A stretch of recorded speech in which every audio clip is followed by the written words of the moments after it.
I wanted to mention some D&D things. Nothing in detail or anything in particular, but actually everything in particular. I still constantly think about D&D. I'm still reading some blogs about old school D&D to try and get some ideas about hex crawling and sandbox play and mega dungeons. I'm still keeping up with the D&D Next or 5th edition of Dungeons & Dragons, which is currently in development, and about 3 weeks from now it's going to be an open play test. But there's a couple things where when I want to sit down, I get an idea or I have something and I want to make a video for my own benefit. This is easier than typing stuff up on my secret blog where I use that I use to keep notes. But every time I get the Camtasia open and pull the microphone over, then I'm too lazy and I just don't feel like talking anymore. I don't know what it is. So right now I'm forcing myself just to mention stuff. The pictures are completely random. They're in my Trocare D&D Fantasy Inspirational Image folder. So while you're right now looking at a frog with a mouth full of what look like eyes but are actually eggs, actually, is that no, that's not a frog. That's a jawfish. That's not even a frog. But anyway, I'm looking at the microphone, which is on a table next to my computer. So unless the image sparks something, I'm not really going to be talking about it.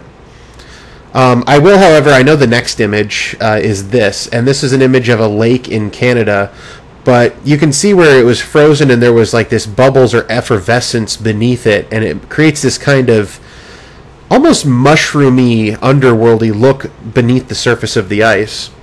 And this is one of the adventures, this sparks the idea of one of the adventures I have been thinking about for literally years now. Continuously, I never stop thinking about it. Iron Heroes came out years ago, and it's an alternate 3rd edition player's handbook written by Mike Mearls, who's currently the lead developer on D&D Next, and published by Monty Cook's company, Malhavoc Press. But basically, it's a game that strives to get rid of all the magic. Well, I don't want to say all the magic, but on the player side, players do not have magic weapons and magic armor. There's no spellcasters. There are actually spellcasters, but for the most part, there's no spellcasters. So you're basically a dude and a weapon, and it doesn't matter if someone busts your weapon, breaks your sword, you just grab the next sword, and you're just as good as you were before. That's the kind of game it is, and it was kind of cool. And so what I wanted to do was run an adventure in Valhalla. I wanted the PCs, they were already dead. They died. They died in good standing. They were taken to Valhalla. And the actual adventure, which would probably be a couple of adventures, would detail Thor goes missing. And so the PCs are tasked by Odin to find out where is Thor. And the bulk of the adventure that I was thinking about, I was creating up all these cool things for the ice realm, which is Niflheim. I also don't know how to pronounce any of these, so I'm going to pronounce them as I pronounce them. And so I had all these ice things, but I also wanted the PCs to go to Muspel or Muspel or whatever it's pronounced, Muspelheim, which is the fire side where they fight fire giants in that. Whereas here in Niflheim they would fight ice giants. And I had a twist ending to the whole thing, which I thought was kind of cool too, just to retire the end of that short mini campaign of adventure, where the PCs have to seek out missing Thor. And part of it was brought about by reading the Norse myths, and there's I want to say it was called Fimbulwinter, and it's this incredibly long and severe winter that occurs, and it signals the beginning of Ragnarok, which is the end of the gods in the world and rebirth and all that fun stuff. So that's an adventure that off and on I work on, and if I ever sit down and actually do it, maybe I'll do it. Here's a bunch of dead wolves or something. This is from a voodoo market. Doesn't matter. So another thing that I have is what I've called the Temple of Venkatesh. Has nothing to do with this image at all. The Temple of Venkatesh was an adventure I was thinking of a while back. I was reading about Yuan Ti, which are snake-like monsters with psionic powers in D&D. And from reading that, I was thinking, okay, well, what if these Yuan-Ti were they populated like an old Aztec or Mayan ziggurat temple, or the temples in Southeast Asia where they're remarkably similar, like Angkor Wat. So I was thinking, what would that look like? And first of all, it probably, even if the blocks came up in that jagged zigzag, Yuan-Ti themselves a lot of them have snake bodies, and so they would want ramps or poles, or what I had this image of, like a curved slide, such that they could go up the side of it like a snake slithering. There would, of course, be some stairs or some other way to get up, and that's how the Yuan-Ti with humanoid legs, and then, of course, all their slaves, they would have to use those paths. But the important Yuan-Ti all have snake bodies, so they would use those. And I came up with a couple of ideas or hooks for that adventure, and basically I wanted that to be kind of like a one-time adventure with a dungeon crawl component to it. And I was reading a number of books on Mayan and Aztec and Incan societies, and particularly the Aztecs, because they were pretty warlike, and they sacrificed literally hundreds of thousands of people on these on similar type pyramids. And I had a really cool, the main boss fight at the end of that adventure would have been with a half-black dragon Yuan-Ti abomination who wore a headdress that was made out of spines, like spinal column kind of spines. And I had this really cool image in my head. Of course, I've never found any art that comes even close to it. But yeah, he was this big... if you've ever seen a Yuan-Ti abomination, they're basically like giant snakes, but they have arms and a slightly more humanoid turn to the head. And so he had these two big arms, and he would carry around this really big, cruel-looking sword, and then he would be wearing this big headdress that, instead of having like a bunch of feathers and stuff on it, was actually decorated with like bones and flaps of skin. And he was a very bad guy. And, of course, being half-black dragon, he could spit acid at you. And, technically, he had a big diamondback pattern on him, so it looked like a diamondback rattler. But the first set of diamonds was actually kind of concealing the fact that he had giant bat-like dragon wings as well. So he could, suddenly take flight and cause all kinds of problems. Anyway, the Temple of Venkatesh... By the way, Venkatesh, I totally stole the name from a gastroenterologist who... we used to fill prescriptions by a Dr. Venkatesh all the time, so that was my name for it. I'm still working on that. There's a couple things I've wanted to do with that adventure, just mostly trying to figure out how I was going to do the dungeon crawl. Because you can set it up so that they go into a big pyramid complex, and you have this giant pyramid, and inside is this winding dungeon set. But I think I want to take it more outside of that, because for the most part, those Mayan and Aztec ziggurats didn't have a lot of insideness. Everything took place on the outside and on the top and of the pyramid. So I wanted it to be more I'm trying to think of the word for it, but like location based. So there was the pyramid, and then there were the slave huts, and then there was like the ancillary temples and other housing. And there's actually I want to say it's a chapel, and it's somewhere in Eastern Europe. Maybe Czechoslovakia, something like that.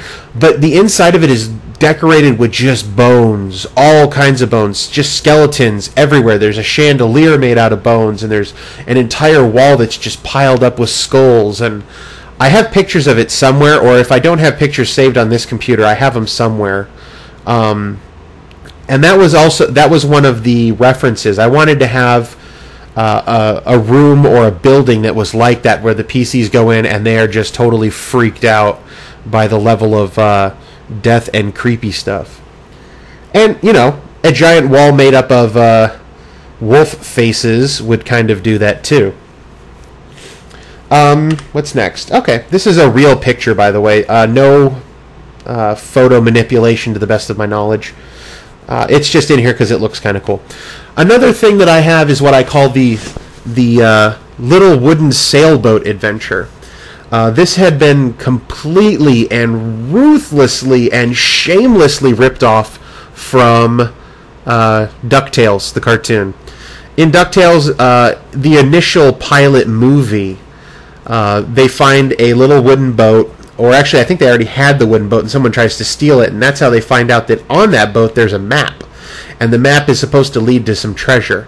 And so I wanted a campaign kind of like that. Part of my problem with this, I was going to steal, of course, some ideas from the way that they did it in DuckTales, but I wanted to, the main focus of mine was simply, how can I put together some actual puzzles such that they could fit together into an actual little scale model ship, and such that the players, rather than the characters, get to figure out the codes. And there were going to be multiple little puzzles on the ship. The first thing that would be, which was pretty obvious, is the sail. You know, suddenly you discover that if you get it wet and hold it up to a candle flame, that a map appears on the sail. And then later on you'd find out that there was a hidden code in the rivets around the edge of the ship on the railing. And then there were hidden words or something in the knotwork and the wood grain that made up the hull, and all kinds of little things like that. And you would pull up the central mast, and the top of it would unscrew, and inside would be hidden yet another map or other clue that you had to follow. And so I came up with a number of little things like that. Of course, they're all just base ideas. I haven't actually put down, you know, this is what the map would look like, or this is, you know, what I think the pattern would be. I see examples of, the biggest one is, like, if you ever see those pictures where they've taken letters and they've just drawn them out way too long so that they don't make any sense, but if you hold the piece of paper at an extreme angle away from you, then all of them kind of condense down and you can actually read it. It's the same thing that happens when you have those that street art where people draw the art so that if you're standing in the exact right spot, it kind of looks like, you know, there's this person standing there, or there's a giant eyeball looking at you or something. But if you go anywhere else, it's really long and distorted and completely unrecognizable. That's the kind of thing that I was imagining would be on the hull of the ship. It just looks like wood grain pattern, but if you hold it just the right way, it actually makes out words or a picture or something. That'd be kind of cool. Next picture. This is real. This is in Upper Antelope Canyon in Page, Arizona. Just another interesting little picture. The Hoach. I've talked probably about the Hoach before. I still like the idea of the Hoach. And it's one of the dungeons that I'm most interested in running. What I want to do with the Hoach, however, is I keep trying to make it into a real cave system. There is so much material and inspiration you can get from actual cave systems, how they actually form, all the different types of stonework. I don't even want to call it stonework, but just the characteristics of the stone, when you have like flow sheets and stalagmites and stalactites and all the different kinds of things, that living caves and dead caves and dry caves. This right here is a cave. Well, this is a canyon, but you could imagine this as being a cave as well. And then it happens to be like a giant sinkhole or something where there's a hole that the sunlight can come down into. You know, fun stuff like that. But the problem is trying to make it into a real cave and trying to capture that feeling of spelunking and the claustrophobia and things like that. This part of the cave, in my mind, I wish the players would be going through it, and there would be parts where they have to like take off their gear and even some of their armor in order to shimmy and squeeze through a crack, you know, that's parallel to the ground. So you have to like get on your stomach and crawl underneath it, or you have to suck in your gut and shimmy sideways through a crack in the wall, and that's the only way to continue further into the cave complex. But the problem is, it's just a lot of bookkeeping. Mostly you would have to explain it with imagery and just paint the picture in the players' minds, because nobody really wants to deal with, you know, rules-wise, oh, you come across this crack, and in order for you guys to continue the adventure, you have to fit through it, so I'm going to need escape artist checks, or, you know, look up how long it takes to take off a suit of plate mail and then to put it back on, and all kinds of fun, stupid stuff like that. So trying to just capture some of those spelunking moments, and definitely use a lot of the real world cave features, but making it more D&D. The point is to go in, explore, fight monsters, get treasure, kill stuff and take their stuff. That's what you do. Well, kill things and take their stuff. My nose is starting to clog up. I think it's just because of the way I'm lying. I'm on my side right now, and I keep leaning my head back. Oh well. So the Hoach is still there. Even using... There's been some modifications to Sandbox Trocare, as it were. Still going off of... this goes back to one of my earlier videos when I mentioned that I create different versions of the same stuff. So we have Sandbox Trocare, the inhabited world, where the PCs start off in a town called, whatever, Thornscape is one of my random grab a town name towns.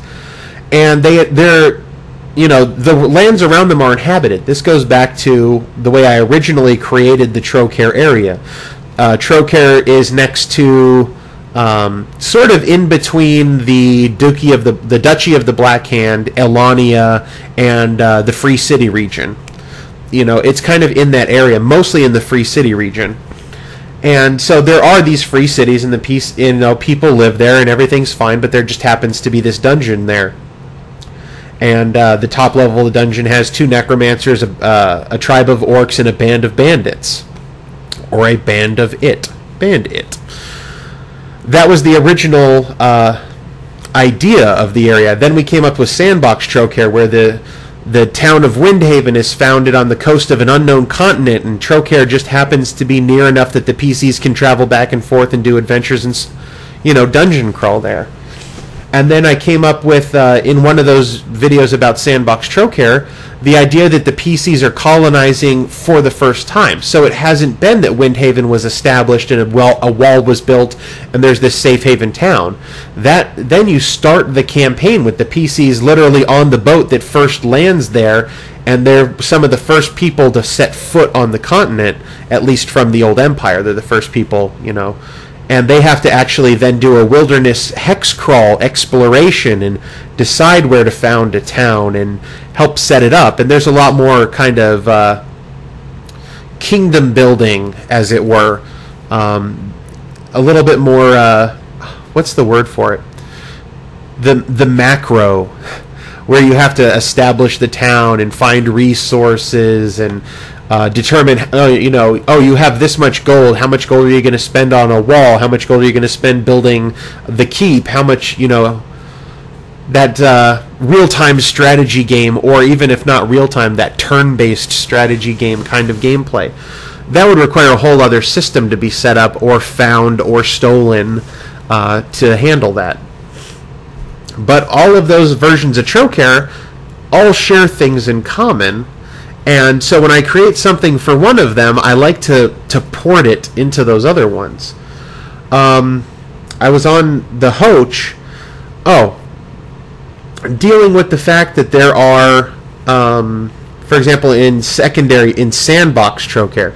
So there's normal Trocare, Sandbox Trocare, and Hexcrawl Trocare. In Sandbox Trocare, you can still have, towns and people. The bandits, that's what it was. Bandits living in the ruins of Trocare. In Sandbox Trocare, there can be people and criminals and other, sundry people that were kicked out of Windhaven or voluntarily left Windhaven and found their way to the ruins of Trocare and banded together in order to survive. Now, they're not bandits preying on caravans. Now they're just a group of exiles who have to stay together in order to live. And when the PCs head out, maybe, the exiles want to attack them and steal their stuff. Or what have you. Or maybe the exiles think that they're out there, to hunt them down. Who knows what those exiles are thinking. But I found a way to keep the bandits in Trocare. And then when you're dealing with either Sandbox or Hexcrawl Trocare, you can still have other people living in this continent. Just because the Empire's people aren't there doesn't mean that nobody lives there. This is in part informed by my reading of a book called A Short History of the World. And one of the things I was reading about over the past 2 weeks or so was the age of colonization, when Europe and other powers were sending out their ships and exploring the world and circumnavigating the globe and establishing colonies in Africa and Asia and South America and the West Indies and North America. And so you have these ideas where, yeah, Europe might be discovering the world, but there's still, all these people that already live there. So I keep telling myself, just because it's a dark continent, just because it was overrun by demons and now is, rampant with goblinoids or other weird creatures that are dangerous and hostile, doesn't mean that every once in a while there are these neutral or even beneficent well, I don't even want to say colonies, points of light or civilizations or towns that the PCs can find and aren't necessarily, hostile towards them. And that's especially true with the hex crawl, because the PCs are out there, they're the first colonizers, and again, I've got my air quotes, but they can still find, the analogs to the Native Americans or the Indians or the Islanders. There can still be these people out there, and some of them are friendly and some of them are not, and it opens up a lot of ability to engage the PCs, because suddenly if they make friends with this one group and then they find out that that group tells them, oh yeah, we keep having wars with this other tribe that's over on the other side of the mountain. And now the PCs, one, know about this other tribe, and two, can decide whether to try and make peace or decide, yeah, we're going to engage in war and consider them hostile because we're totally bros with you guys, and since you have a beef with them, now we got a beef with them. Mess with them, you mess with one of us, you mess with all of us, yo. Okay, stop doing that.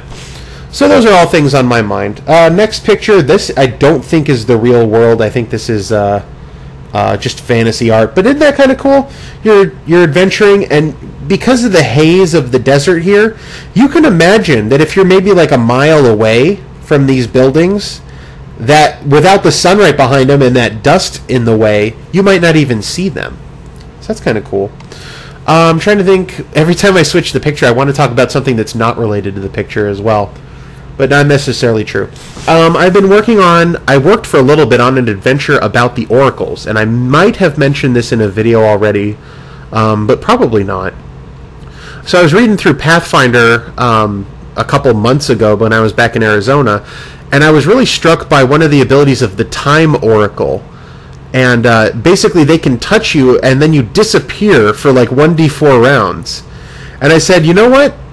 That would totally screw my gaming group. I can imagine a Time Oracle just touching one of the PCs, he disappears for 4 rounds, and now the PCs are down a man, and, they get their butt handed to them. It's just like the Vortex ability of the Mothership in StarCraft 2.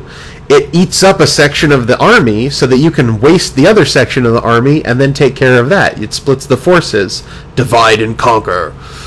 And I was looking through, and there's a couple other oracles that can also do that.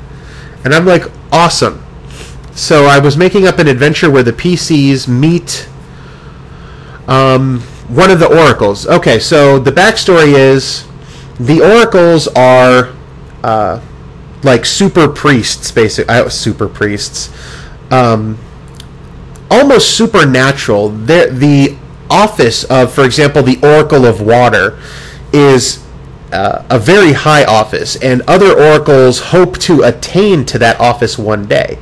And kind of like in the Legend of Five Rings, if you're at all familiar with that, how people want to become, I even think they might even be called oracles there, but the Elemental Masters. There's the Council of Elemental Masters, and only like the best water Shugensha get to be the Elemental Master of Water. So the oracles are kind of like that. They're these very powerful, now almost supernatural beings who are kind of in charge of whole spheres of influence within the world. And they've decided the world is corrupt and must be reborn, so they are going to destroy it. And they begin enacting, each individual oracle, has to complete their own part of, you know, this uber ritual that will end up destroying the world, and like the phoenix, it will be reborn from its ashes. One of the oracles is not happy with this plan, and he contacts the PCs and says, "This is happening. Please stop it." And of course, he's bound by his oracular vows not to directly interfere, which is why he has to act through the PCs. And the adventure starts with him putting the PCs through a number of tests. This was going to be a much higher level adventure. I was thinking like, you know, 12 or 15th level. So most of the people in my gaming group have not gamed at that level before. So I was going to have this first one, this first oracle, you know, kind of fight them, but also give them some challenges so that they could see what kinds of capabilities their PCs would have. And then what they would have to do is go from one oracle to the next, and each of the oracles in my mind, and this is one thing that I do have, is a set-piece battle against the oracle. I had a vision of, for example, the Oracle of Water. There's this very large, lush garden. It's an oriental type garden. And rising in the background is just a gigantic tree, massive, like cherry blossom tree. And then from that cherry blossom tree is a perfectly still, perfectly clear body of water. And of course, the Oracle of Water, she can walk on the water, and it just like solid ground. She doesn't disturb it. There's not like a ripple when she walks on it. Although when the leaves from the cherry blossom tree fall, they do cause ripples in the water.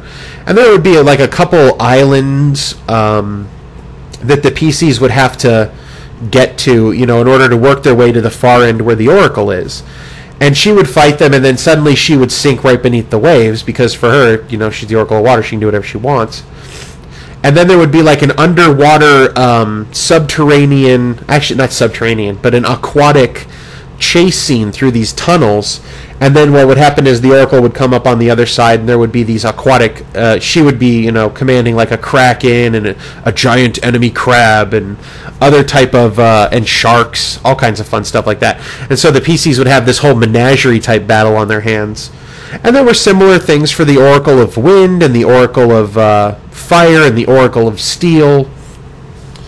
And they would all be these set-piece battles. And then finally, at the final Oracle, they were summoning... The Oracle of Time is there, and they're summoning the Oracle of the Heavens, who is needed. The Heavens are constant, whereas the Earth can change. And so the Oracle of Heavens is the one who it finally initiates the... actual destruction and rebirth of the world, and so they'd have to fight against that oracle, and it was kind of cool, and I liked it. It was very Japanese RPG, set piece, Final Fantasy, actually especially Chrono Trigger type set piece battles, and that was going to be fun. Unfortunately, I'm not going to have enough time to run those adventures for my gaming group because I'll be moving to Florida. Alright, next, there's a fairy. Wonderful. There's a dragon. Awesome. There's some lady who's got like magic tattoos.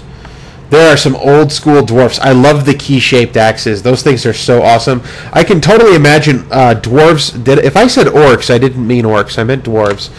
I can totally imagine a giant, massive iron door with a dwarf face on it. And it's underground, and you're in this cavern, and it's just there. And you can tell there's no way you're getting through there. And it requires like a team of like 4 or 5 dwarves, each with these key-shaped axes, to put their axe in and turn it. And that finally unlocks the door and grants you access to like the, you know, the dwarf hold, this underground kingdom ruled by the dwarves. That's a cool picture. I like that. Everything that causes these images in my brain gets saved to this folder. This is kind of Temple of Venkateshis. You got that, you know, the ziggurat in the background, and then there's a giant coatl. There's more of that coatl. This guy, I have nothing for this guy, but I just love that guy. Yeah, you stabbed me, but you are so very, very dead when I bring those massive depth charges down on you. Not depth charges, mines. Even though they're giant maces, they look like underwater mines. There's Conan. I think that's supposed to be Conan. There's another Chinese-inspired picture. Let's see if there's anything else I want to talk about. One of the things I was just inspired to think about last night, I was playing a Flash game, and I might actually do an LP of it at some point, but they talked about the Insect King, and there's this temple, and I'm like, okay, right there, D&D adventure. That's all you need to hear. The Temple of the Insect King, and you're done. Welcome to, you have a million ideas flying through your brain at the speed of mosquitoes, and there's all kinds of things you can do with the themed dungeon, like the Temple of the Insect King. And normally when you think of fantasy adventure, you don't think in insect temple, but it fits, it works, you can totally do it. You can have giant mosquitoes using Sturge for the mechanics. You can have vertical shafts because a lot of bugs can just climb up walls, and so suddenly getting around the temple is very difficult for the PCs, because while bugs can just crawl on the walls, PCs have to, find their own way to get around. Obviously a bunch of giant bugs to fight, swarms of bugs. I'd want to stay away from spiders and scorpions because they're not technically insects, they're arachnids. And so many other spiders are so easy. The Drow have got spiders all over the place. So forget about that. And focus on centipedes and bees and hornets and wasps and beetles, cicadas, grasshoppers, praying manti, all those kinds of things. I mean, there's so much you can do. A honeycomb maze, cocoons, trapping the PCs in cocoons. A test where PCs have to undergo a transformation, like a caterpillar turning into a butterfly. Stuff like that. Just little ideas. What I made, what the DM saw, what I played. This came from a thread on Wizards of the Coast's message boards, where this is like what you were trying to make. This is the idea you had in mind. Then this is what the DM had in mind when he heard your idea, and then the last one is what actually happened in play. And I saved this image because I really like this pixie warrior look right here. This one was kind of cool too, but this was the biggest one. One of the guys I played D&D with when I was younger, when I was in junior high, I want to say, elementary school and junior high, he wanted to be a pixie all the time. And mostly it came from like the Legend of Zelda. Not so much that he, Link was a pixie, but I think Navi was big on his mind too. But a couple of role-playing games, there's these pixie-like characters, and he was big into that, and so that reminded me of him when I saw that. That's I think a real chapel that was built, and I don't know if it was built and then an oak tree grew around it, or if it was built like around an oak tree and then the oak tree kept growing. Fun stuff there. That reminds me of an idea I stole called the Gulthius tree. Came from a D&D adventure. A vampire was staked through the heart with a green stake, and this green meaning new live wood, not old dead brown wood. And the stake took root and grew into a tree and absorbed the vampire's spirit in it, and so the tree was a vampire now. And it has all kinds of weird powers. I stole that idea. I decided that there was going to be a Gulthius tree, if not necessarily growing from a stake that was used to kill a vampire backstory, but there was going to be a tree, an evil tree possessed of an evil spirit in the woods, and the area around that tree was going to be filled with malevolent plant life. Oh, actually, no, I want to take that back. Malevolent vegetation, because that sounds cooler. There were all the plant-based kind of monsters, and not plant-based in the sense of like a tendriculose or a phantom fungus or other obviously monster plants, but on the other hand, plants that are evil and, well, not evil, plants that are dangerous. Things like giant Venus flytraps, things like blood sucker vines and man-catcher trees and things like that. Where it's obviously a plant, it's kind of stuck where it is, but it's very dangerous. And I wanted there to be like, this would be an adventure area, more suitable, I would guess, for like a hex crawl type campaign. But you could totally run an adventure that way.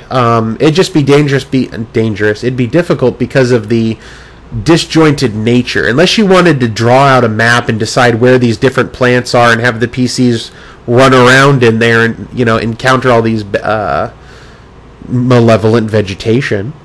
Otherwise, yeah, like in a hex crawl, as they're going through this forest, they keep getting attacked by these plants that look normal but have a thirst for blood. And I like that idea, and I keep trying to find ways to make it work better. I think that's... Okay, yeah, that's the one, and then this is when the tree is dead, and you can see the chapel on the inside. That's kind of cool. I like this because you could actually, if you didn't have this big fancy staircase here, and the tree was a little bit taller, you wouldn't even tell that there's a building in there, and suddenly, yeah, there is a building. That would be kind of cool as well. And there's another view of it. This was kind of cool. This is just, you know, snow and trees, but it looks kind of cool. A lot of snow stuff. Is there anything else I wanted to talk about while I'm thinking of it? I've gone over a bunch of stuff that I was hoping to mention. I will say I'm still working on Trocare as a mega dungeon. Learning a lot more about old school gaming is helping inform me, because you have certain ideas of how these things work, but they're not exactly how they work. We had gone over a lot about the sandbox campaign, creating challenges, populating the world, letting the PCs go where they want. And in old school gaming, in the original kind of gaming, stuff was created as needed. You didn't have to populate the whole world. You only had to populate as much as the PCs could reach. And if the PCs, you know, went beyond what you'd already created, and you didn't even have to create stuff, too much stuff. If they went beyond that, you have a set of random charts and you roll stuff and then you make sense out of it. And there's a couple of exercises and things that they keep doing on these old school blogs that I read that help you with your creativity and help you with your synthesis of disparate information. Two of the things that they had done recently, let's go to the next picture. There's more snow. Oh, I like that frozen ship in the background. That's kind of cool, too. I could totally see an adventure in the north where there's the... Elania is a very snowy area, especially the northern reaches of Elania. And so up there, I could see this being on the coast of Elonia. There's this frozen ghost ship that you can explore. We'll go with that in just a sec. So they had a thing where you would pick a monster book and then pretend, you know, create a campaign world such that only the monsters in that book exist. And that means only those monsters. Since in the original old school D&D, player character races were also detailed in the monster book, they said if there's no elves in the monster book you chose, there's no elves in the campaign. Players are not going to be elves. They're not going to be humans or dwarves. They're only going to be something from in this book. This book is every creature that exists in the world. Go. And that can be a bit of work because there's literally hundreds of monsters in a book. So then someone else said, okay, as a different type of experiment, pick whatever monster book you want and roll 2d6 creatures from that book. And those creatures are the player character races. Make sense of that. And like one guy rolled, I remember two of the monsters he rolled were were-rats and jackal-wares. Jackal-wares are jackals that turn into human creatures, and of course were-rats are like werewolves, but they turn from human to rat. And so he, just from those two creatures, there were more in the list, but those two I remember specifically because he said they were the same race, except all the males were jackal-wares and all the females were the were-rats. And that's the kind of dichotomous species of that player character race. That was kind of cool. Now, getting back to the ships, there's a couple things for aquatic adventures that I've thought about for Trocare but haven't done much of. I've probably talked a little bit about maybe the Crimson Gale. If I haven't, the Crimson Gale is one of my... It's like my main go-to pirate ship. The operators of the Crimson Gale are very gentlemanly, very respectable, they're still gonna, steal all of your stuff, but they're not our pirates. They're gentlemen privateers. My R pirates are the Berserkers, which are stolen from the Thundercats show. I love Captain Hammerhand. He is just so badass. I love his voice too. But yeah, the Berserkers are there. I wanted to have, specifically the reason why I sunk a lot of ships off the shore when I was creating Sandbox Trocare is so that the PCs at some point, when they gain the ability to go underwater, water breathing spells, freedom of movement spells, they could go down to those ships and try and recover more supplies to help Windhaven. And actually, if I wanted to do that, I could let the mayor of Windhaven say, hey, could you go down there and get more stuff for us? And that's when you would find out that there were underwater threats and areas to explore as well. For example, I was definitely thinking of some Sahuagin, is how I'm going to say it. They're a D&D monster. They're basically like a sharkfish man. They kind of look like fishmen, but then they've got like shark teeth, and they're totally evil and bad. And actually, they ride sharks. That's one of the cool things about them. Whereas like Tritons and that underwater elves and what have you would ride around on dolphins, the Sahuagin would ride around on sharks because they're badass. They would be down there. They've already looted stuff from the ships. They've maybe taken some people from the... they're not allowed to take people from the town in Sandbox Trocare because the town is a safe area. But they might have captured other people that exist outside of Windhaven that they have met or associated with. But there would be these underwater caves and this underwater city or other such exploration to do underwater if the PCs wish to engage that. I definitely also wanted some other pirates or privateer type ships to come around too, and those could even be sent from, if not the Empire, some of the other countries back in the old world that have found out, the Empire's over here, and they think, oh, well, what are they over here for? And then find out, oh, well, there's, nothing but one settlement, and it seems pretty sorry. And before we head on back, we might as well try and steal some stuff. So there's some other opportunities in that vein as well. And definitely want the underwater encounters to lead up to the Hoach, because the Hoach is a living wet cave system. The water still flows through there and somehow out to the ocean. So I like this interconnectedness. The Hoach also connects to the city ruins of Trocare, so the Hoach is kind of like this bridge point that puts all of them together. Alright, this is a very long video, and I'm totally done with it. Let's flip through a couple more pictures. There's some more frozen ship action. More frozen trees. That is a trapdoor spider. Oh my gosh, those guys scare the crap out of me. I might or might not have shared a thought before of a trapdoor spider that lifts up. You know how sidewalks have those squares? It lifts up one of those squares and it's a giant trapdoor spider that pulls you under. Freaks me out constantly. This is kind of cool. It's like it kind of looks like a reptile, but the nose definitely looks like a mammal. So it's sort of like a cross between a dog and a lizard. But you have these, and they're disguised as humans. There's just a dwarf with two big shields. That's a real weapon. That existed. I want to say that was Italian. There was a shield with spikes, the gauntlet, of course, with those nasty spikes, and a sword. Somebody on, I want to say it was Dungeon Crawl Classics message board said, we don't want to make two shields a viable fighting style because it's not historical. And someone pointed out, well, there's this, and then, well, this was just another picture I found. But there actually is a Chinese martial art where they use two shields, and I think they call them like the tiger's paw or something like that. And so they said, okay, that's cool. And there was actually a video on YouTube of it. That's a giant earth spirit dragon thing. And then a knight. And I don't like this guy as much over here. This guy and this guy are kind of cool, though. That's a cool picture. I love knights. Knights in shining armor are awesome. Dragon versus wizard. mysterious gate in the mountains. Other than the airship that's up there, I don't like airships. I'm not a big fan of airships. They don't hit the fantasy vibe for me.